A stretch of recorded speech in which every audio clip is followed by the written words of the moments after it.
करनी वैसी भरनी। आपने वो कहानी सुनी होगी, स्वामी जी सुनाते थे सत्संग में अक्सर। एक बार राजा जनक सतलोक जा रहे थे, रास्ते में नर्क लोक पड़ गया। सत्संग की महिमा, सुमिरन की महिमा कितनी अपरंपार होती है। जब नरक लोक पड़ गया तो राजा जनक को दया आ गई। हमारे स्वामी जी जैसे जाते थे, कोई मिलता था तुरंत उस पर हैं, अरे भाई सत्संग में आओ, नामदान से ले लो और सब ठीक हो जाएगा। सब पर दया करते थे, उनके अंदर भेदभाव नहीं था, इतना प्रेम करते थे बयान नहीं कर सकते। तभी तो ये सब साम्राज्य खड़ा हो गया। अब साहब जो है राजा जनक को दया गई। धर्मराज से कहा, धर्मराज ये क्या है, क्यों चिल्ला रहे हैं लोग? धर्मराज ने कहा, महाराज जी नर्क लोक है। जब माँ के गर्भ में थे तो वादा किया था भक्ति करूंगा, और जैसे पैदा हुए, जैसे उम्र बढ़ती गई, भगवान को तो भूल गए और नए नए कर्म कराए। वो कर्मों का फल भोग रहे हैं।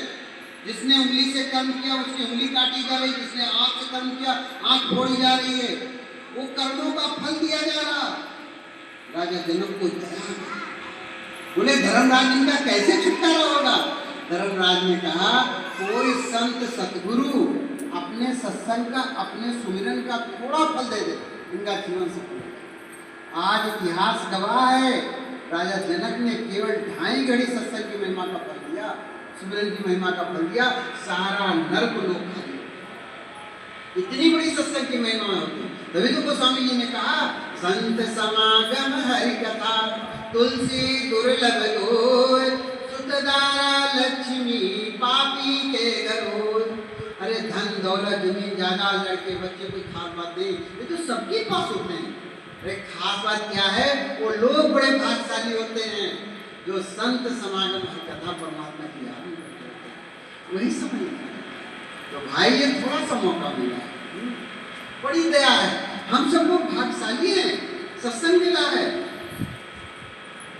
हम सृष्टि बने, एक बार जब परमात्मा सृष्टि बनाता है 4 अरब साल की म्याद होती है, और 4 अरब साल में 76 बार कलयुग द्वापर त्रेता सतयुग आता है।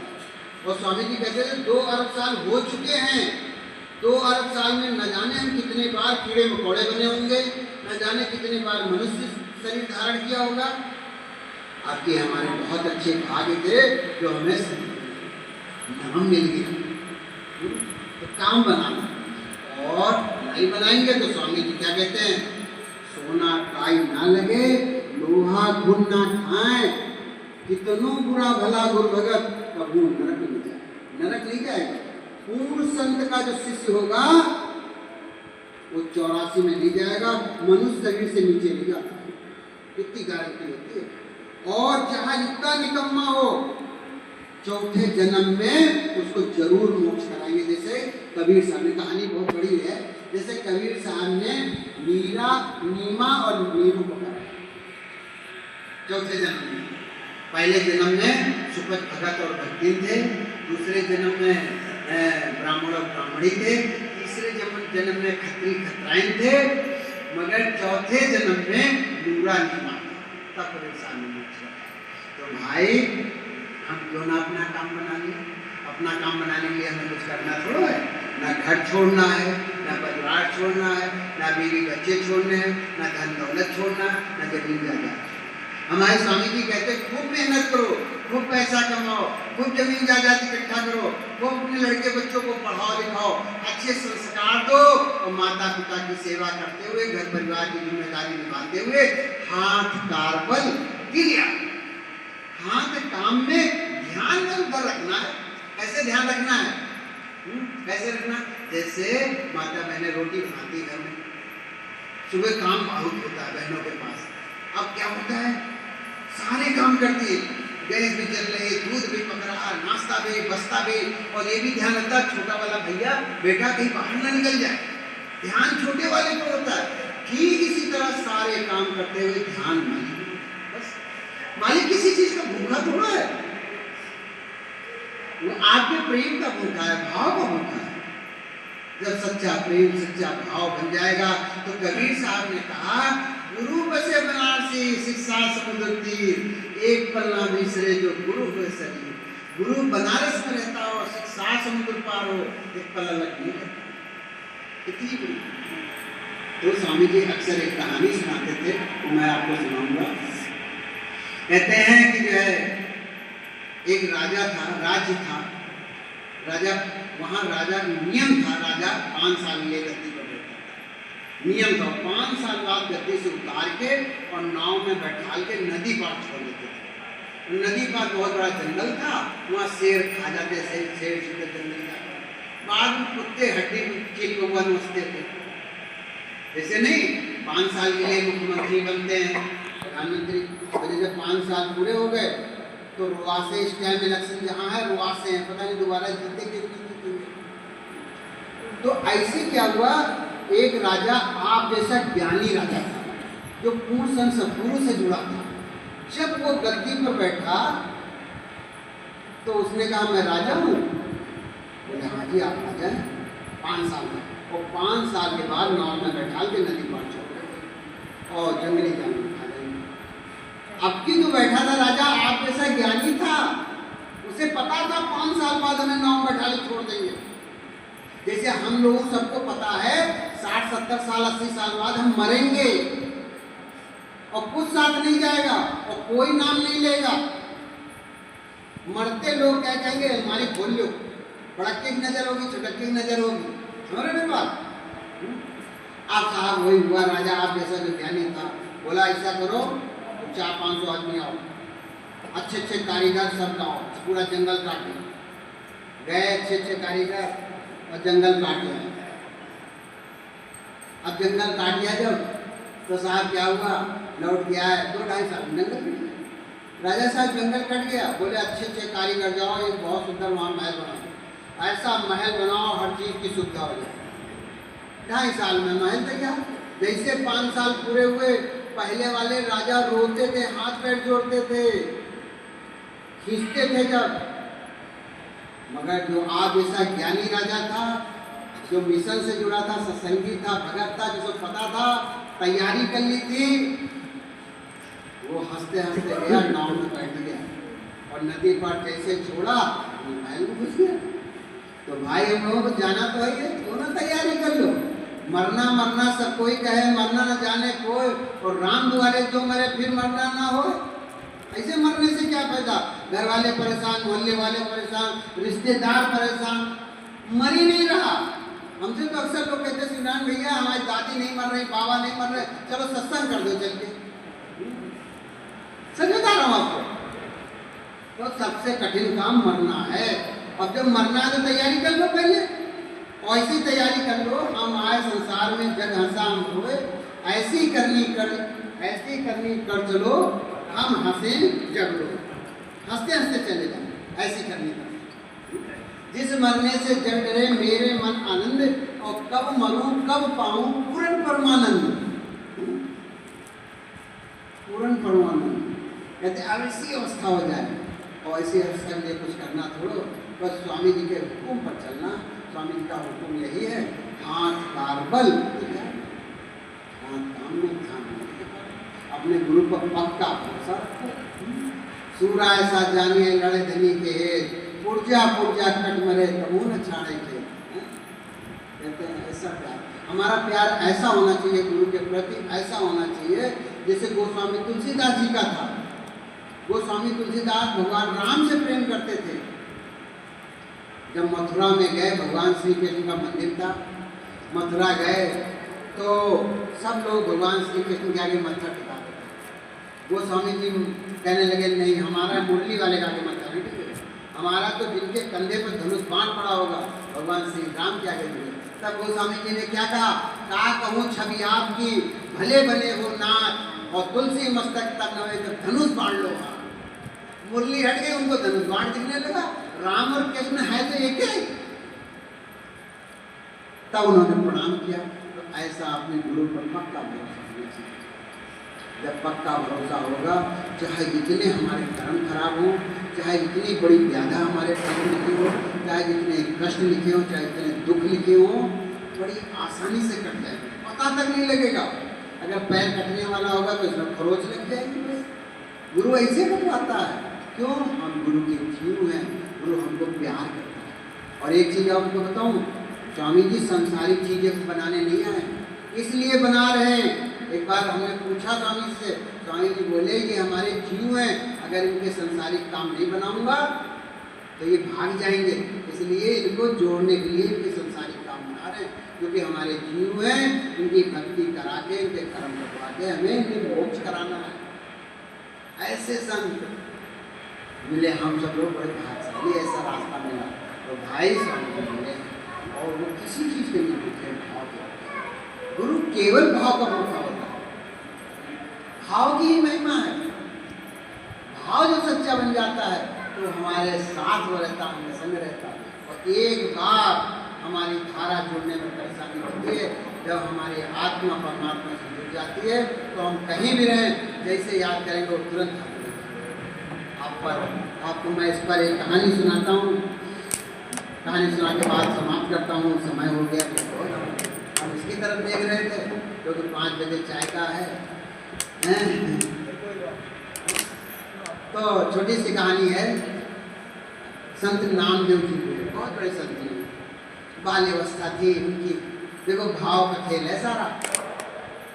अब साहब अभी आपको बताऊं, बहुत ऐसे लोग हैं जो स्वामी जी के दर्शन तक नहीं करे, न सेवा दिए, न सत्संग सुना, और स्वामी जी की महिमा सत्संग में सुनी, चाहे भाई साहब के द्वारा, चाहे जो भी लोग सत्संग करते हैं, तो स्वामी जी से प्रेम हो गया। आज हम लोगों को स्वामी जी चाहे दर्शन नहीं दे रहे हो, उनको दर्शन दे रहे हैं, उनके सारे काम। ये भाव, ये प्रेम।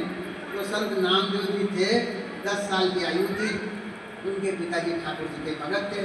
और ठाकुर जी के भगत थे तो एक दिन पिताजी व्यापार पे गए, कहने बेटा हम व्यापार पे जा रहे हैं, तो उन ठाकुर जी को भोग लगाते हैं। ठाकुर जी की पूजा करते हैं। अब साहब क्या है, मूर्ति होती है पीतल की, नहलाया धुलाया सजाया और लड्डू लेके बैठ गए। नामदेव जी 10 साल के बालक, भाई पिताजी के हाथ से खाते होंगे तो खाते, अब मूर्तियाँ कहीं लड्डू खाती नहीं खाती, तो वो लड्डू रखे खाली मुँह में लगा रहे हैं। सुबह से शाम हो गई नहीं खा रहे हैं। अब संत नामदेव जी जो 10 साल के थे, उनके रोने लगे, भगवान मेरे पिताजी के हाथ से आप खा लेते थे, मेरे हाथ से क्यों नहीं खाओगे? सुबह से शाम हो गई, भगवान तो भूखे हो गए। 1 दिन बीत गया, 2 दिन बीत गया, बोले मैं भी नहीं खाऊंगा जब तक तुम नहीं खाओगे।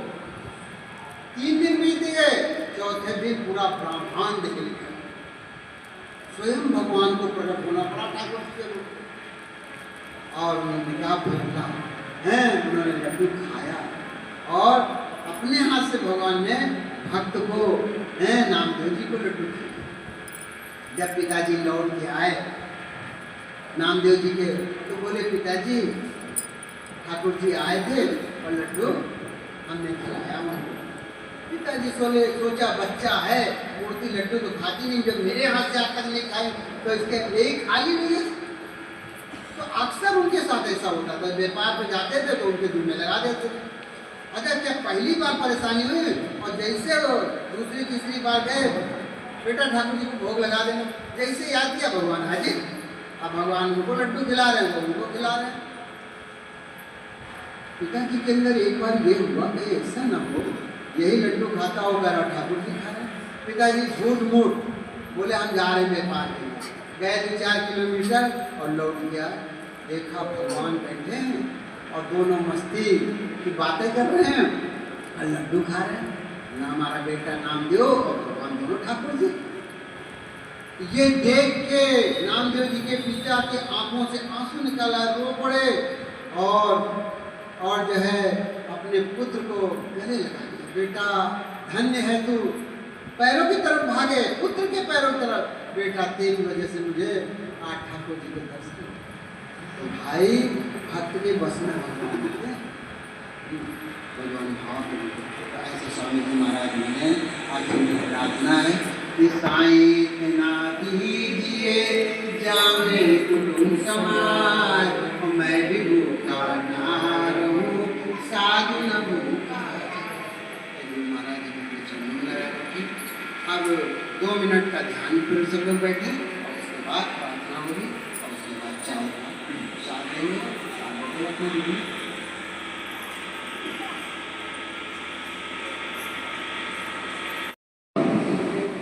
सच्चे पातशाह गुरु नानक तो अपनी बहन के यहाँ रहते थे।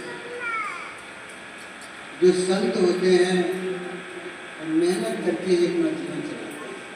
हमारे स्वामी जी आखिरी सांस तक नहीं करें काम पर, आखिरी सांस तक।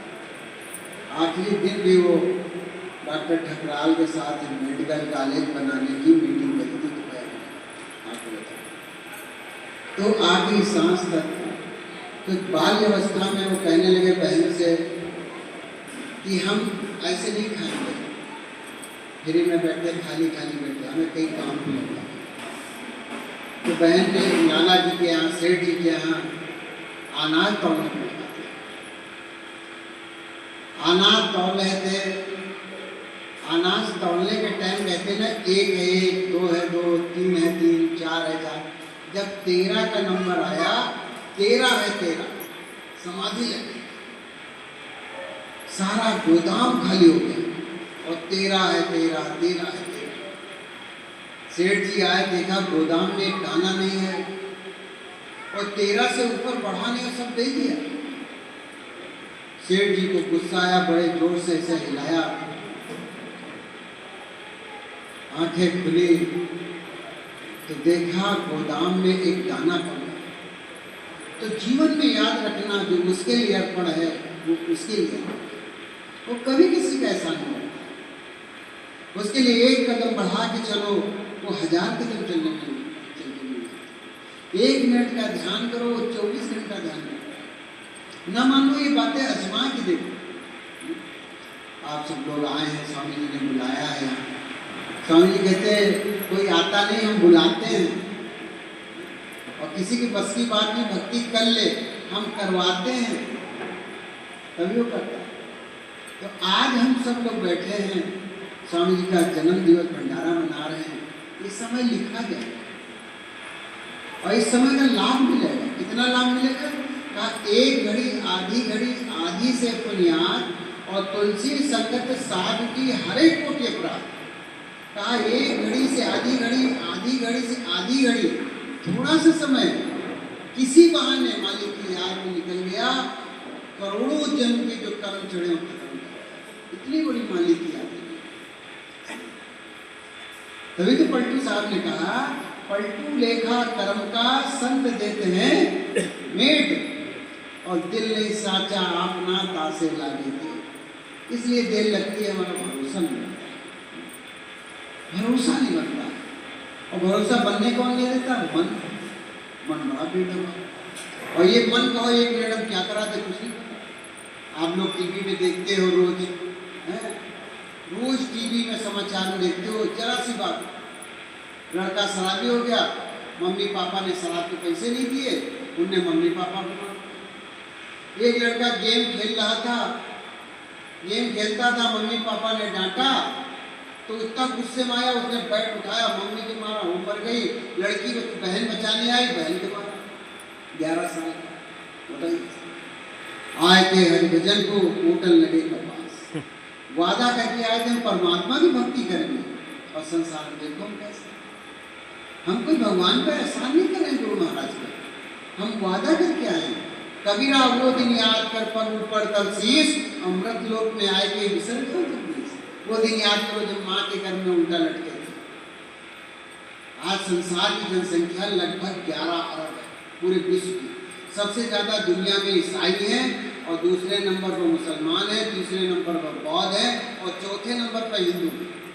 और सब माँ के गर्भ से पैदा हुए, और सबने वादा किया था जब 9 महीने उल्टा घर में लटके थे, हे भगवान हमें संसार में भेज दो, हम केवल आपकी भक्ति करें और कुछ नहीं। संसार माँ के फुर्सत है नहीं, टाइम है नहीं। बचपना खेल कूद में कट गया, जवानी तने तने ऐठे कट गई। अधेड़ उम्र जो ये हमारी उम्र चल रही है, अधेड़ उम्र है, ये बड़ी खतरनाक उम्र है। इस उम्र में पेट ही नहीं भरता, इकट्ठा कर लियो, लड़के के लिए, बच्चे के लिए, नाती पुतन के लिए। क्यों इकट्ठा करता है? कोई बताएगा ये सब क्यों इकट्ठा करता है? केवल जरा सा स्वार्थ है। क्या स्वार्थ है? मरने के बाद हमारे लड़का बच्चा नाती पोता रिश्तेदार नाम लेंगे, इसलिए इकट्ठा करता है। केवल नाम के पीछे दुनिया मरी जाती है। मैं सच बता रहा हूँ, ये किताबों में बात नहीं लिखी, मैंने अनुभव करके देखा है। एक मास्टर साहब उन्नाव जिले के, उनकी वो मास्टर, उनकी बीवी मास्टर, उनका लड़का मास्टर, और लड़के की शादी करी तो बहू भी मास्टर।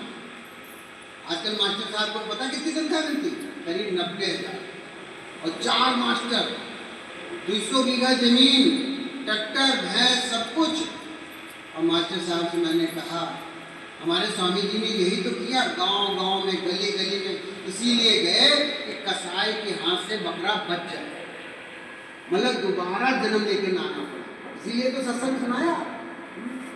तो वही स्वामी जी का संदेश लेके मैं गांव गांव में जाता था। हमने कहा भाई मास्टर साहब, भगवान ने तुम्हें सब कुछ दिया है, भक्ति और कर लो बस, भाई सब कुछ तो है ही।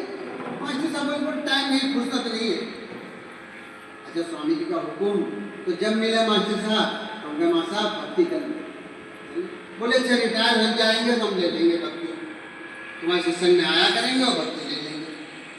हम इसलिए सुना रहे हैं, नाम के पीछे दुनिया मर रही है। आप साहब मास्टर साहब रिटायर हो गए, हम उस एरिया में सत्संग करने गए, लौट रहे थे, ये करीब 6-7 साल पुरानी बात, 8 साल पुरानी बात। कहाँ नहीं, स्वामी जी थे तब की है। तो साहब जो है बहुत पुरानी बात है। तो हम गए साहब, तो मास्टर साहब दरवाज़ा खटखटाया, उनकी बीवी मास्टरनी निकल गई। हमने कहा मास्टर साहब कहाँ हैं? बोले भैया जिस दिन से रिटायर हुए हैं चौराहे पर दुकान खोल ली है, हल्दी मिर्चा तेल नमक की। हम गए चौराहे पर, तो मास्टर बिजली धीमी दिया, दीपक जल रहा था, पसीने से मार बह रहा था, कोई तेल मांग रहा था, कोई पुड़िया मांग रहा था, कोई सिगरेट मांग रहा था। हमने कहा मास्टर साहब इतना पैसा काहे कमा रहे हो? हमने तो, तुम तो कह रहे थे रिटायर होने के बाद भक्ति करेंगे, सत्संग से जुड़ेंगे। बोले हम तो कमाएंगे। हमने क्यों कमाओगे? बोले सच बताऊं, हम इतना इकट्ठा करके जाएंगे कि मरने के बाद हमारे लड़का बच्चा नाती पोता नाम ले।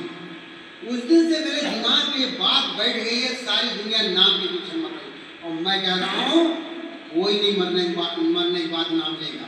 ना मानो तो मर के देख लो। अरे तुम ना मरो तो जो लोग मर गए उनको देख लो। कब तक लोग नाम लेते हैं? जब तक 10वां तरह ही नहीं होती। वो भी डर के मारे नाम लेते, कहीं अम्मा भूत बन के ना आ जाए, डर के मारे नाम लेते। अम्मा ये करती थी, ये भी कर लो, पिताजी बीड़ी पीते थे, बीड़ी दे दो, डर के मारे। तो कोई नाम नहीं लेगा। अरे हमको तो छोड़ो, 1 लाख पूत 1.25 लाख नाती, तो रावण के घर दिया न बाती, लंका से कोटि समुद्र से खाई, तो रावण की खबर न पाई। उनका क्या पता नहीं, हमारे क्या पता लगेगा? 800 साल मुगलों ने राज किया, उनका नहीं था पता। 200 साल अंग्रेजों ने राज किया, उनका था पता नहीं, तो हमारा कौन नाम लेगा? तो भाई थोड़ा सा मौका मिला है, 50, 60, 70 साल, 80 साल मान लो,